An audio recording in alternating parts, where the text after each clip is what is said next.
अस्सलाम वालेकुम रहमतुल्लाहि वबरकातुहू। इत्तेहाद न्यूज़ में आप सभी का खैर मकदम है। आज बेलगाम शहर और अतराफ की अहम खबरों पर तबसरा करते हैं। आज की कुछ अहम खबरों में सबसे पहले बात करते हैं रियासती वजीर लक्ष्मी हेब्बाळकर के हादसे की।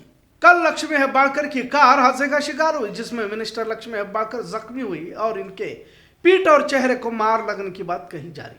फिलहाल विजय अस्पताल में जेर इलाज हैं। हादसे की वजह शुरुआत में तो सड़क पर कुत्ता आने की बताई गई थी, पर आज पुलिस की जानिब से कैंटर ने ठोकर मारने की बात कही गई, यानी कि हिट एंड रन वाला मामला है बताया गया, जिससे मामला संजीदा बनता जा रहा है। एसपी भीमाशंकर गुड़ेद ने मीडिया के सामने कहा कि कुत्ते से बचने की कोशिश में कैंटर ने लक्ष्मी हेब्बाळकर की इनोवा हाईक्रॉस गाड़ी को ठोकर मारी और कैंटर का ड्राइवर फरार हो गया। अब 2 टीमों को तश्कील किया गया है जो जल्द उस टैंकर को ढूंढ निकालेंगे। कल तक सिर्फ कुत्ते का ही जिक्र हो रहा था, पर आज मिनिस्टर लक्ष्मी हेब्बाळकर के ड्राइवर की फरियाद पर ठोकर लगने की बात कही गई, जिससे पुलिस महकमा ने संजीदगी के साथ कार्रवाई जारी की। अब किसी और गाड़ी की ठोकर क्या महज एक हादसा या नींद की वजह से, या फिर कुत्ते से बचने के लिए अनजाने में ठोकर लग गई, या फिर कोई और वजह भी हो सकती है, इसके पीछे कोई कहानी तो नहीं। इस तरह की कयास आराइयां लगाई जा रही है। वैसे सड़कों पर हादसे तो 12 होते रहते हैं, लेकिन अगर खास कोई शख्स है, मखसूस शख्सियत की गाड़ी हादसे का जब शिकार हो जाती है तो गहराई से तमाम पहलुओं को खंगालना भी पड़ता है। आज एसपी भीमाशंकर गुड़ेद की प्रेस कॉन्फ्रेंस के बाद कल का हादसा क्या नया मोड़ लेगा, इस तरह की चर्चा आवाम के दरमियान देखी जा रही है।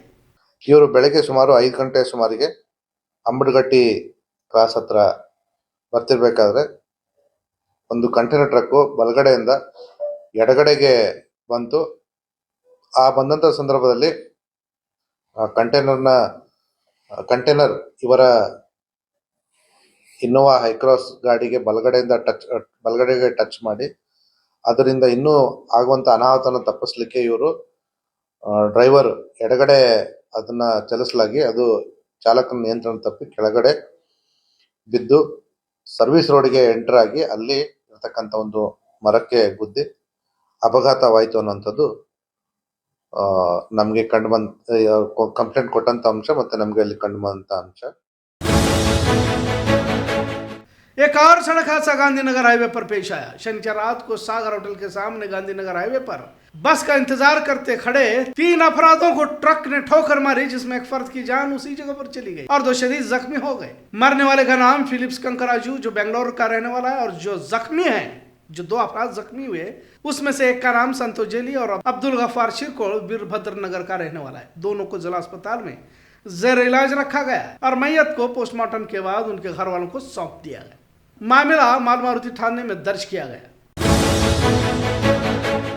जहां एक तरफ लक्ष्मी हेब्बाळकर के हादसे की चर्चा जारी है, वहीं दूसरी तरफ डीके शिव कुमार जारकिहोली तनाजा एक बार फिर मंजर-ए-आम पर आता दिखाई दे रहा है। कांग्रेस भवन की तामीर का मसला कांग्रेस पार्टी बाहमी अख्तलाफात की वजह बन रहा है। बेंगलुरु की कांग्रेस पार्टी मीटिंग में डीके शिव कुमार ने लक्ष्मी हेब्बाळकर ने कांग्रेस भवन तामीर करने की बात कही तो वजीर सतीश जारकिहोली ने एतराजात दर्ज किए।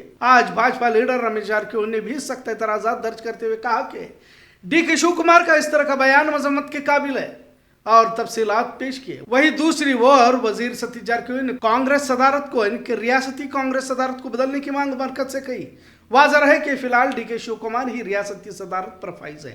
कांग्रेस भवन का तामीरी मामला एक बार फिर आपसे इख्तलाफात को मंजर-ए-आम पर ला रहा और साथ में तमाम बयानबाजियों का कर्नाटक कांग्रेस की सियासत पर भी असर डाल सकता है की चर्चा जारी है।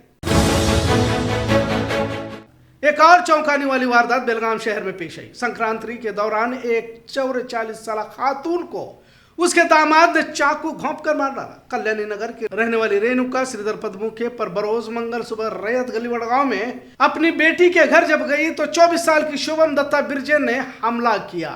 रेणुका अपनी बेटी छाया के घर संक्रांति का प्रसाद देने के लिए सुबह करीब 11 बजे गई थी। इसी वक्त रेणुका और शुभम के दरमियान बहस छिड़ गई, जिसकी शादी छाया से 3 साल पहले हुई थी। बहस बढ़ गई और शुभम ने रेणुका पर तेज चाकू से हमला कर दिया। इस हमले में रेणुका की मौत हो गई, जबकि शुभम को भी इसी हाथापाई के दौरान शदीद चोटें भी आई, जिन्हें इलाज के लिए बिम्स अस्पताल में ले जाया गया। डीसीपी रोहन जगदीश और सीपीआई के साथ दीगर आला अफसरान ने जांच की और मौका वारदात का जायजा लिया। जुर्म की वारदातें किस तेजी से फैल रही है और इसके लिए किस तरह सोशल मीडिया पर एक्टिव होना और खासकर लड़कियों का किसी अनजान शख्स से दोस्ती करना कितना महंगा पड़ सकता है। लिहाजा एक और वारदात बेलगाम शहर में पेश आई। इंस्टाग्राम पर अभिषेक नामी लड़की से दोस्ती हुई और फोन पर तबादले ख्याल भी होता रहा। अभिषेक ने प्यार के जाल में कमसीन लड़की को फांस कर सौंदत्ती जाने की बात कही। कार में लड़की और उसकी सहेली इस तरह 2 कमसीन लड़कियों को लेकर अभिषेक हारूगिरी से अपने और 3 दोस्तों को भी साथ में लिया, उसी कार में बिठाया और दोनों लड़कियों की एक जगह पर सुनसान जगह पर ले जाकर अस्मतरेजी कर उनके वीडियो बनाई। इन्हें ब्लैकमेलिंग किया जाने लगा और फिर कहा गया कि अगले हफ्ते फिर गोवा जाना है। इस तरह वो डराने लगा। तब डरी सहमी लड़कियों ने अपने रिश्तेदारों के साथ पुलिस के सामने इस बात को वाज़ेह किया। लिहाजा महज 24 घंटों में ही मुजरिमों को हिरासत में लिया गया। पर क्या इन वारदातों से हम कुछ सबक सीख भी रहे हैं? कमसीन लड़कियों को घरों में महंगे मोबाइल दिए जाते हैं। सोशल मीडिया के जरिए पता नहीं कितनी लड़कियां इस तरह अपनी इज्जतों को अब तक दांव पर लगा चुकी होंगी। इन 2 लड़कियों ने हिम्मत करके पुलिस के सामने अपनी बात तो रखी। क्या हर कोई इस तरह हिम्मत जुटा पाएगा? जरूरत है अपने बच्चों के हाथ में फोन देने से पहले उसके गलत इस्तेमाल पर भी नजर रखनी चाहिए। यही बात इन वारदात से हम बतौर सबक ले सकते हैं। यमगन मर्डी पुलिस थाने के सीपीआई जावेद मुशाफरी ने महज एक मामूली फरियाद की बुनियाद पर 3 कत्ल को मंजर आम पर लाने के काम को अंजाम दिया। एक खातून ने अपने ही शोहर के कत्ल की खातिर 70,000 रुपए की सुपारी देने वाली, उसका नाम माला है, उसे भी हिरासत में लिया गया है। इस तरह कुल 3 लोगों के 6 कातिल अब तक पुलिस की गिरफ्त में आ चुके हैं। तीनों कत्ल को एक ही अंदाज में किया गया, इस तरह की भी बात आ रही है। और इन्हें खुदकुशी साबित करने के लिए रेलवे पटरियों पर कत्ल के बाद फेंक दिया जाता था। जिस तरह माला ने अपने शोहर के कत्ल के लिए 70,000 रुपए की सुपारी दी थी, उसी तरह यल्लम्मा ने अपने शोहर नागप्पा के कत्ल के लिए 3 लाख की सुपारी पहले कत्ल कर चुके आकाश को दी थी। इस तरह अब अपने ही शोहर के मर्डर के लिए सुपारी देने वाली माला और यल्लम्मा दोनों भी हिरासत में लिए गए हैं। तीसरा कत्ल विट्ठल का किया गया और इसकी लाश बजाय रेलवे पटरियों पर फेंकने की मोटरसाइकिल के करीब फेंका ताकि गाड़ी पर शराब पीकर गिरने से मौत हुई कहा जाए। बहरहाल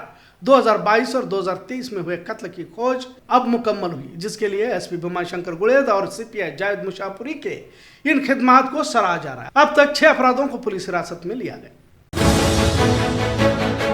बेलगाम शहर में इस्लाह माशरा की तहरीक बड़े पैमाने पर अंजाम दी जा रही है। बेलगाम शहर के उलमाओं ने पहल करके शहर में शादी ब्याह, एंगेजमेंट, बर्थडे के नाम पर बढ़ते खुराफात को लेकर तहरीक चलाई है, जिसे अवाम ने भी सराहते हुए जो कानून इस्लाही माशरा की जानिब से, इनके उलमाए बेलगाम की जानिब से बनाए गए हैं, इस पर अमल करने की बात कही गई। कल बरोज जुमेरात 16 तारीख को अंजुमन हॉल में शहर के तमाम तंजीम इदारे और जिम्मेदारान अहबाब को मदऊ किया गया। बाद मगरिब इस इजलास को रखा गया, उसे फाइनल तश्कील की जाएगी। आए दिन शहर और अतराफ में शादी ब्याह और दीगर इजलासों में गैर शरई कामों को बड़े ही फख्र के साथ अंजाम दिया जा रहा है। इसमें अपने आप को जिम्मेदार समझने वाले अहबाब भी मुलविस पाए गए।